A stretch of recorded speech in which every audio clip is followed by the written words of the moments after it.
विद्यार्थ्यांना अल्प दरात चांगले दर्जाचे शिक्षण मिळावे या मागणीसाठी पुणे विद्यापीठाच्या मुख्य इमारतीसमोर विद्यार्थ्यांनी कृती समितीच्या वतीने विद्यापीठ बंद आंदोलन करण्यात आले।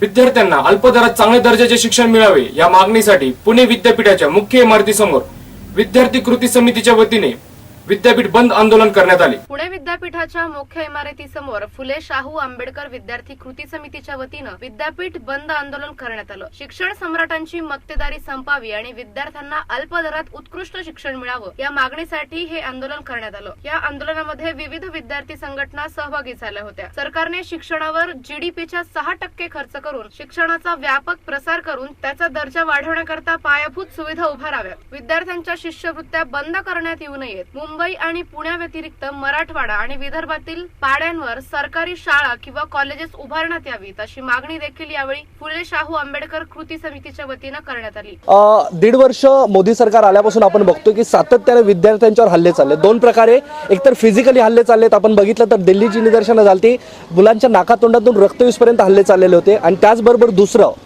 काँग्रेसपासून जो चालत असलेला जो शिक्षणाच्या बाजारीकरणाचा अजेंडा आहे, भाजप काँग्रेस विरोधी नाहीये, दोघांनी जोरदारपणे म्हणजे शिक्षणाच्या बाजारीकरणाचा अजेंडा चालवला आहे। स्कॉलरशिप बंद होत आहेत आणि याच्यामुळे म्हणजे अनेक विद्यार्थ्यांच्या म्हणजे कित्येक दलित आदिवासी विद्यार्थ्यांच्या आज पहिल्या पिढ्या ज्या शिकतात, पण हे जे काही बाजारीकरण चाललेलं आहे त्याच्यामधून ते शिक्षणातून बेदखल होत आहेत।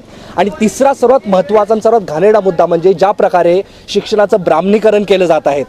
एक मठ्ठ बोलून काहीतरी पुराणातली वांगी काढून ते सगळं सांगून काहीतरी आम्हाला वेद काढायचे आहेत, मनुस्मृती, पुराणातली विमानं, हे सगळं चालून शिक्षणाच्या माध्यमातून पुन्हा जे काही ब्राह्मणीकरण चाललेलं आहे तर हे सगळं थांबावं याच्यासाठी आम्ही आजचं विद्यापीठ बंद केलेलं आहे। एकूणच इथली जर शिक्षण व्यवस्था बघितली तर ही लिंगभाव दोषाची शिक्षण व्यवस्था आहे आणि त्याच्यामध्ये स्त्रियांना अतिशय नगण्य असं स्थान दिलेलं आपल्याला दिसतं। त्यामध्ये पण स्कॉलरशिपच्या माध्यमातून एक प्रकारे आभास निर्माण केला जातो की आम्ही स्त्रियांसाठी खूप काही करतो, पण प्रत्यक्षामध्ये आपण बघितलं तर दलित ज्या मुली आहेत त्यांच्यापर्यंत ह्या स्कॉलरशिप पोहोचत नाहीत आणि त्यासाठी शिक्षण व्यवस्था जी आहे ती व्यवस्थित जी प्रक्रिया राबवणं गरजेचं आहे त्या प्रकारे राबवत नाही आणि त्यामुळेच मग रोहित वेमुलासारखा जो विद्यार्थी आहे तो 6-6 महिने स्कॉलरशिप न मिळाल्यामुळं कशा प्रकारे मृत्यूला कारणीभूत ठरतो। तर ह्याच्यासाठी ह्याचं कारण जे आहे ते प्रशासन आहे आणि जातीग्रस्त प्रशासन मी त्याला म्हणेन, धर्माधिष्ठित प्रशासन त्याला कारणीभूत ठरलेलं आहे।